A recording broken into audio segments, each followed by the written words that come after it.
I watched the email notification pop up on my phone at 2:47 p.m. on a Tuesday, and my hands started shaking so hard I could barely read the words. Congratulations, Ashley. The board has unanimously voted to promote you to Senior Vice President of Marketing. Your salary will increase to $185,000 annually, effective immediately. You've earned this. I had to sit down. After 8 years at Morrison & Associates, climbing from junior coordinator to this position, it felt like vindication. Like all those 70-hour weeks, all the campaigns I'd poured my soul into, finally meant something concrete. I called Michael right away, but his phone went to voicemail. I called again. Nothing. So I texted, "Call me. Big news. Really big." Then I waited. 20 minutes later, my phone buzzed. But it wasn't a call, it was a text. "Can't talk right now. In a meeting. What's up?" A meeting. Of course. Michael was always in meetings these days, working as a project manager at a tech startup downtown. He'd been there for 3 years, and it had become his whole life, his whole world. I typed back. Got promoted. SVP. 185K. We need to celebrate tonight. I'll book that Italian place you love. 3 dots appeared, then disappeared, then appeared again. Finally, "That's awesome, babe. Let's talk when I get home. Probably late, though. Don't wait up with dinner." Don't wait up.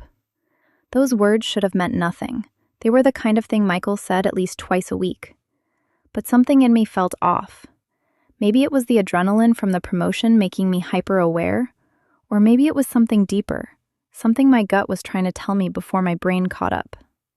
I brushed it off and decided to surprise him instead. I'd cook his favorite, herb-crusted salmon with roasted asparagus and that garlic butter he went crazy for. I'd light the good candles, the ones we saved for anniversaries. I'd wear the black dress he loved, the one that made me feel like myself again. Our house in Riverside Estates was quiet when I got home around 5 p.m. Quiet in that way that makes you notice every sound. The hum of the refrigerator, the AC kicking on, the distant sound of the neighbor's dog barking. It was a beautiful house. 4 bedrooms, 2.5 baths, a kitchen with granite countertops and stainless steel appliances that I'd spent 6 months picking out. The mortgage was $2,850 a month, but we managed it fine on our combined income. Michael had joked once that the house was proof we'd made it, that we weren't struggling young professionals anymore, that we were actual adults with actual assets. I'd laughed at the time. Now, standing in the foyer with my purse still on my shoulder, I felt the weight of that house differently. I changed out of my work clothes, a navy blazer and cream blouse that suddenly felt formal and suffocating, into yoga pants and a soft gray sweater. My hair, which I'd blown out that morning into those perfect waves I'd seen on Pinterest, was already falling down. I didn't bother fixing it. I tied it into a messy bun and headed to the kitchen to start on dinner. The salmon was thawing on the counter when my phone buzzed again. Another text from Michael. "Hey, can you do me a favor? My laptop charger is in the car, but I left my keys on the kitchen island. Can you check if they're there? Need to grab some files from home before I head back to the office. Can swing by in like 20 minutes. I found the keys exactly where he said they'd be. I grabbed them and walked out to the driveway, setting them on the hood of his silver BMW so he could grab them easily when he pulled up. That's when I noticed something. His car was already in the driveway, parked in the garage. The garage that he'd supposedly left from this morning to go to work. I stood there, holding the house keys in one hand, staring at his BMW, and felt that off feeling from earlier intensify into something sharper, something colder. I walked back inside and checked the Find My Friends app on my phone, something Michael and I had set up years ago for safety reasons, back when we were always worried about the other person driving tired on the highway. His location showed him at home. The app had been updated 17 minutes ago. I stood in the kitchen for a moment, my mind doing that thing where it tries to make sense of something that doesn't add up. Maybe he came home for some reason and didn't tell me. Maybe he was upstairs taking a nap. Maybe he was in his home office in the spare bedroom, working on something. These were all reasonable explanations. Reasonable, and all things I would have accepted without question just 48 hours earlier. But something had shifted. Maybe it was the promotion, that sudden rush of confidence and clarity that comes with professional validation. Maybe it was just that I was finally paying attention. I walked quietly up the stairs, my socks making no sound on the carpeted steps. The master bedroom was empty, the bed neatly made from this morning. The spare bedroom, which we'd turned into Michael's home office, was also empty. The door to the guest bedroom was closed. I hesitated for just a second before I opened it. Michael was lying on the guest bed, fully clothed, his phone pressed to his ear. His back was to me. He was speaking in a low voice, the kind of voice that suggested he didn't want to be heard. I know, he was saying. It's getting harder to manage. Ashley's going to be home soon. Yeah. No, I haven't told her anything. How could I? His voice dropped even lower. Look, we'll figure this out. We always do. I just need to think about how to... Yeah. Okay. I love you too. He hung up before I could process what I'd heard. Before I could move or breathe or do anything except stand there in the doorway, watching his shoulders rise and fall as he seemed to be composing himself. He turned over, and that's when he saw me. His face went through a series of expressions: surprise, then something that looked like fear, then a kind of resignation that made my stomach drop. Hey, he said. Just that. Just, hey. Like I'd caught him napping, like there was nothing in the world to explain. I couldn't speak. The words were there, somewhere in my chest, but they wouldn't come out.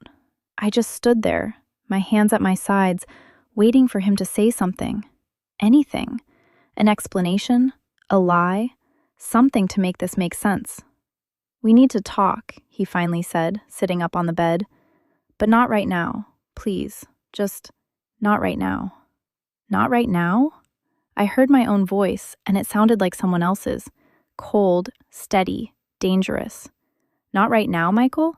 You're literally lying on a bed in our house, telling someone you love them, and you want to tell me we need to talk later? He stood up, and I took a step back. I didn't want him near me. The thought of him touching me made my skin crawl. Ashley, please. Let me explain. It's not what you think. It's not what I think. I laughed. Actually laughed, and it came out like broken glass. Okay, explain it then. Right now. Because what I think is that you just told someone you love them. Someone who isn't me. Someone you're managing to hide from your wife. So please, by all means, explain how that's not what I think. Michael ran his hand through his hair, and I saw him do the calculation. The moment when he realized there was no lie big enough, no excuse smooth enough. I met someone, he said quietly. At work. It started about 8 months ago. It wasn't supposed to be anything, but it became something. 8 months. 8 months of him coming home late, being in meetings, keeping his phone face down on the dinner table. 8 months of me thinking we were fine, thinking our marriage was solid, thinking I could trust him. And today I'd gotten promoted.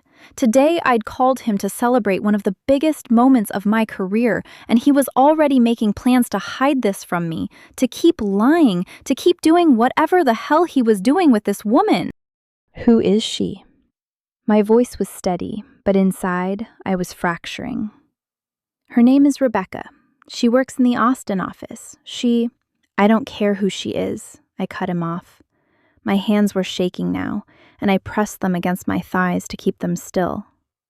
What I care about is that my husband of 6 years just told her he loves her while I'm downstairs planning to cook him dinner, while I'm wearing a dress he loves, while I'm celebrating my promotion with someone who apparently doesn't give a shit about me.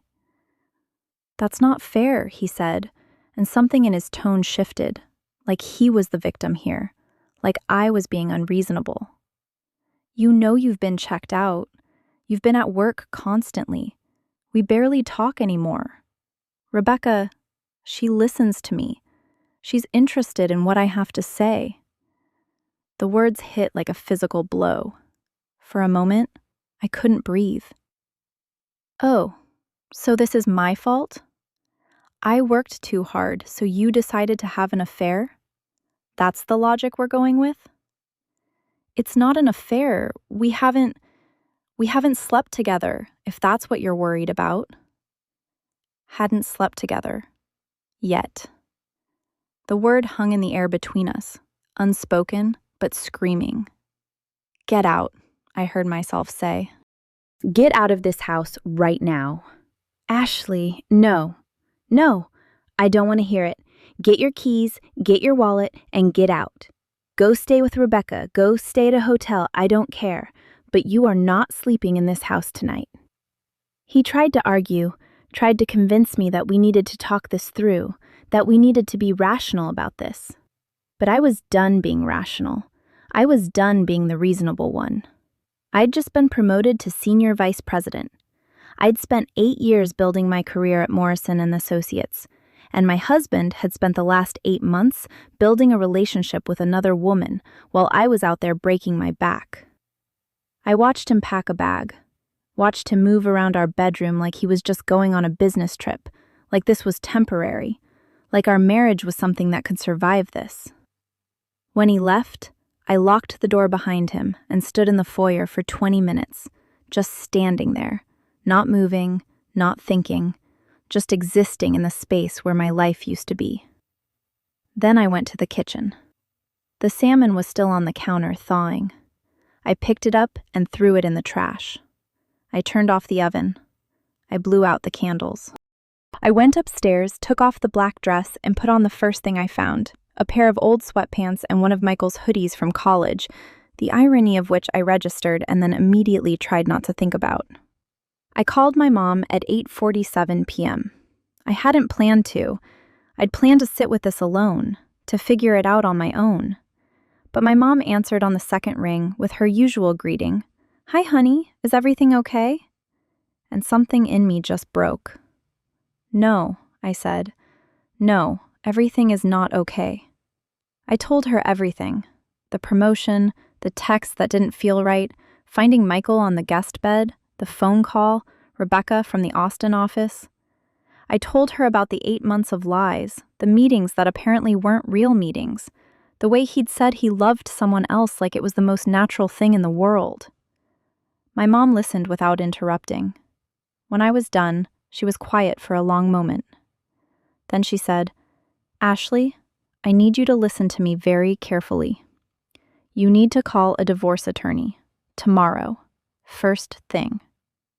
"Mom, I don't know if—" "No," she interrupted. "Don't do that. Don't do the thing where you second-guess yourself and try to make excuses for him. You're not thinking straight right now, and that's okay. That's normal. But you need to protect yourself, legally, financially, before he does something stupid like cleaning out your bank account or refinancing the house. A divorce attorney." The words felt surreal. This morning I'd been celebrating a promotion. Now I was talking about divorce lawyers. "I need to think about this," I said. "You can think about it, but tomorrow you call an attorney. Promise me." I promised. That night I didn't sleep. I lay in bed, alone in the bed I'd shared with Michael for 6 years, and I scrolled through my phone. I pulled up the Find My Friends app and saw that Michael's location had updated. He was at a Marriott downtown. The Marriott. Not with friends, not at a hotel far away. Close enough that he could come home whenever he wanted.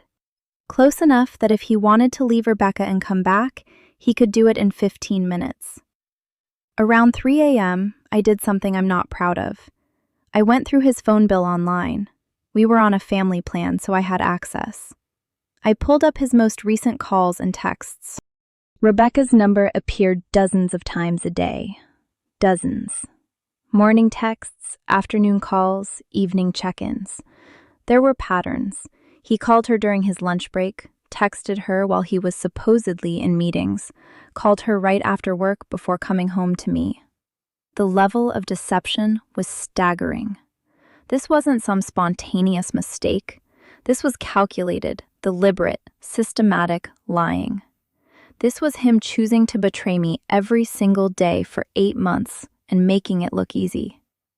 I thought about calling her, about sending her a text and letting her know exactly what I thought of her and what she was doing to my marriage. But that would be reactive, and my mom was right. I needed to be strategic now. I needed to think like the senior vice president I'd just become. I needed to make decisions based on facts, not emotions.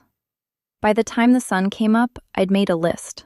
A real list, written in my leather journal with bullet points and everything. Call divorce attorney. Document everything. Check bank accounts. Review 401k. Look into the mortgage. Consult with a financial advisor. The list went on.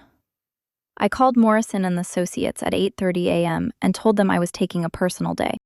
Then I opened my laptop and started searching for divorce attorneys in the area. The third one I called, Patterson and Associates, which felt like some kind of cosmic joke, had an opening at 2 p.m. The attorney's name was Linda Chen.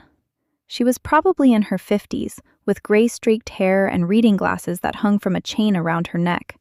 She listened to my story without taking notes, just listening, letting me talk. When I was done, she removed her glasses and looked at me directly. "How much do you know about your marital assets?" she asked. "We have the house. There's about $180,000 left on the mortgage. We have retirement accounts. We have savings. I just got promoted, so my salary is now $185,000 a year." "And your husband?" "Project manager at a tech startup. I think he makes around $95,000, maybe a little more." "Okay," Linda said. "Here's what I need you to do. And I need you to listen carefully because this is important. I need you to go home today and I need you to photograph or document every single financial statement you can find. Bank accounts, credit card statements, 401k statements, mortgage documents, everything. I need you to open a new bank account at a different bank, somewhere Michael doesn't know about. Transfer a portion of your savings into it. Nothing crazy, nothing that looks like you're hiding money. Just enough to protect yourself." "Is that legal?" I asked. "It's protective," she said. "And yes, it's legal. You have every right to protect your own financial interests. Then, I want you to consult with a financial advisor about your 401k before we file. Texas is a community property state, which means anything earned during the marriage is technically half his and half yours. But there are ways to structure this that are more favorable to you." She paused, letting that sink in. "And Ashley, I want you to think very carefully about whether you want to try to save this marriage or whether you want out. Because once we start this process, there's no going back. Not easily, anyway." I thought about Michael on the guest bed, his voice dropping lower as he told Rebecca he loved her. I thought about 8 months of lies. I thought about the promotion I'd celebrated alone. "I want out," I said quietly. "I want to be strategic, and I want to be fair. But I want out." "Okay," Linda said. "Then let's make sure you're protected when we do this." I left her office at 3:15 p.m. with a list of things to do, a sense of purpose, and something that felt dangerously close to clarity. The pain was still there. It would always be there. But it was being channeled now into something productive, something powerful. I drove home and went straight to the office, the filing cabinet where we kept all our financial documents. I photographed every statement, every form, every piece of paper that mattered. I made a spreadsheet, something I was good at, something that gave me control. Assets, liabilities, income, expenses. It was all laid out in black and white. Then I opened a new bank account online at a different bank. I didn't transfer a huge amount, just $15,000. Enough to cover 3 months of expenses if I needed it. Enough to get a place of my own if this went bad. Enough to know I wasn't completely trapped. By the time I was done, it was nearly 6 p.m. I sat at the kitchen table, looked at the spreadsheet on my laptop, and realized I'd just taken the first concrete step toward ending my marriage. The first real action. The first thing I'd done that couldn't be undone. My phone buzzed. A text from Michael. Can we talk, please? I'm sorry. I made a huge mistake. I want to come home. I stared at those words for a long time. Then I turned off my phone and poured myself a glass of wine. Because I wasn't ready to talk to him. I wasn't ready to hear his apologies or his explanations or his promises to do better. Not yet. What I was ready for was whatever came next. The next 2 weeks were a blur of legal strategy and emotional numbness. I went to work like a ghost, smiled through meetings, and made presentations to clients while my marriage crumbled in the background. Linda Chen had given me a roadmap, and I followed it like it was the only solid ground beneath me. Document everything. Don't let him know you're preparing. Act normal until we file. The irony wasn't lost on me. I'd always been good at compartmentalizing. It's what made me successful at Morrison & Associates. But this was different. This was about survival. Michael kept trying to reach me. Texts, calls, even showed up at the house on a Wednesday evening when he knew I'd be home. I didn't answer the door. I watched through the peephole as he stood on our porch in the rain, looking like a man who couldn't believe his wife wouldn't let him in. Part of me, the part that had loved him for 6 years, wanted to open that door. But the other part, the stronger part, remembered his voice on that phone call. I love you too. Not to me. Never to me. Not like that. Not anymore. I hired a financial advisor named Derek Martinez, who specialized in high net worth divorces. High net worth. That phrase made me want to laugh. We weren't wealthy. We were comfortable, which in this economy meant we were one crisis away from drowning. But Derek treated it seriously, reviewing my spreadsheets and nodding along like I'd done good work. The house is the biggest asset, he said, pointing at the figure on his screen. You have about $180,000 in equity, maybe more depending on the current market value. In Texas, community property laws mean it's technically 50-50, unless you can argue for a disproportionate split based on earning potential. He cheated on me, I said, like that mattered in the eyes of the law. Infidelity doesn't factor into property division in Texas, Derek said gently. But what does factor is future earning potential. You just got promoted to SVP. Your salary is now $185,000. His is around $95,000. That disparity gives us leverage. Leverage. I was learning a new vocabulary. Leverage, community property, equitable distribution, separate property. The language of dissolving a marriage was cold and precise. 2 weeks after I'd thrown Michael out, Linda called me with an update. I've filed the initial petition, she said. He's going to be served at work. I'd recommend having a support person available when he finds out. He already knows, I told her. He's been trying to call me for days. Good, that means he's expecting it. That actually helps us. Linda's voice was steady, professional. Now here's what's going to happen. He'll likely try to negotiate before going to court. He might offer you things, the house, extra money, whatever he thinks will make this easier. Don't accept anything without running it by me first. Do you understand? I understood. I was being positioned as a player in a game I'd never wanted to play. But I was done being a victim in my own story. The service of papers happened on a Thursday morning. I knew because Michael called me that afternoon, and for the first time in 2 weeks, I answered. How could you do this without talking to me? His voice was raw, angry, desperate. Ashley, please, we can work this out. Rebecca meant nothing. I was lonely. I was stupid. But we can fix this. I'd rehearsed this moment with Linda a dozen times. Don't engage in the emotional argument. Stay calm. Redirect to the legal process. But hearing him say her name, Rebecca meant nothing, made something snap inside me. You told her you loved her, I said quietly. You told her you loved her while I was downstairs cooking your dinner. You told her you loved her every single day for 8 months, and now she meant nothing? I was confused. No, you were clear. You were very, very clear about what you wanted, and it wasn't me. The silence on the other end told me everything. He didn't have an answer because there wasn't one. He'd made his choice months ago. He just hadn't wanted to face the consequences. "I want to see you," he said finally. "I want to talk to you in person."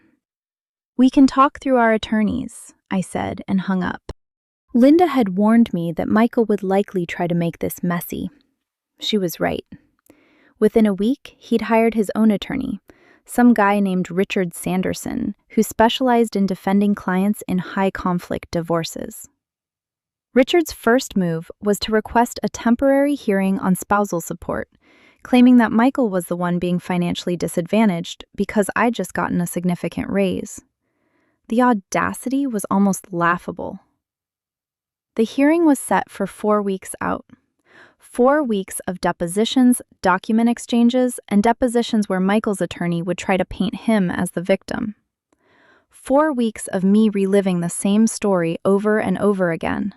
The promotion, the text, the guest bed, the phone call.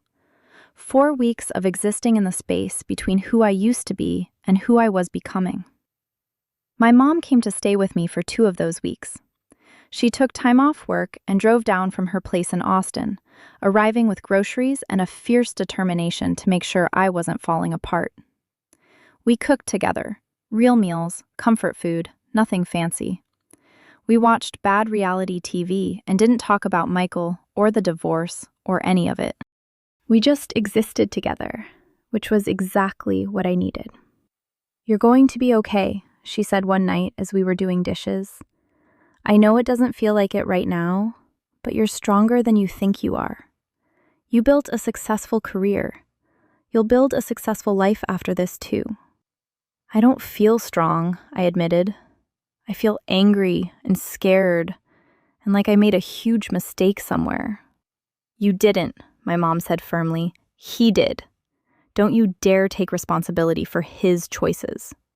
The week before the hearing, Linda called with news. "Michael's attorney has requested a settlement meeting," she said. "They want to avoid court if possible. It's a good sign. It means they're worried about how this will play out in front of a judge." The settlement meeting took place in a conference room at Linda's office. Michael was there with Richard Sanderson. I sat across from them with Linda beside me, my hands folded on the table, my face carefully neutral. Michael looked terrible. He'd lost weight, his eyes were bloodshot, and he had the look of someone who hadn't slept in days. For a second, I felt a flash of sympathy. Then I remembered Rebecca's name in his phone bill, dozens of times a day, and the sympathy evaporated. Richard started with his opening position. Michael would keep his 401k and his vehicle. I would keep the house and my 401k. Michael would pay $1,200 a month in spousal support for 3 years. They were asking for a clean break, no ongoing litigation, no custody battles over pets, nothing. It was insulting. It was also revealing. "My client is entitled to 50% of all community property," Linda said calmly. "That includes half of both 401ks, not just hers. And given the significant income disparity and the fact that my client sacrificed career advancement time during this marriage to support my client's professional development, we're asking for spousal support of $2,000 a month for 5 years." "That's excessive," Richard said immediately. "Is it?" Linda leaned back in her chair. "My client just received a promotion that increased her earning potential significantly. My client's husband spent the last 8 months conducting an affair instead of investing in his own career development. My client will be the primary earner going forward. The disparity is real, and the law supports this calculation." Michael's face was getting redder. I could see him trying to control his breathing. "This isn't about the money," he said, looking directly at me. "Ashley, this is punishment. You're trying to punish me." "I'm protecting myself," I said, and my voice was steady. "You spent 8 months with another woman. You told her you loved her. You lied to me every single day. You're lucky I'm not asking for more." The meeting lasted another hour. They went back and forth on numbers. Eventually, they agreed on $1,600 a month for 4 years. Michael would keep the BMW. I would keep the house, and he would pay half the remaining mortgage until it was paid off. The 401ks would be divided equally, with a quadro, a qualified domestic relations order, to handle the transfer without tax penalties. It wasn't perfect, but it was fair. It was also final. As Michael was leaving, he stopped at the door. "I didn't want this," he said quietly. "You made choices that led here," Linda said before I could respond. "You were the one who called another woman and told her you loved her. You were the one who lied for 8 months. Ashley didn't do this. You did." He left without another word. The divorce was finalized 6 months after I found Michael on that guest bed. The judge signed the decree on a Tuesday morning, and Linda called me with the confirmation around noon. It was over. I was no longer Ashley Brennan with a husband. I was just Ashley Brennan. The thought should have felt sad. Instead, it felt like breathing again after being underwater. I took a personal day and went to the beach. I needed to be somewhere that wasn't the house, wasn't the office, wasn't anywhere associated with Michael or the marriage or any of it.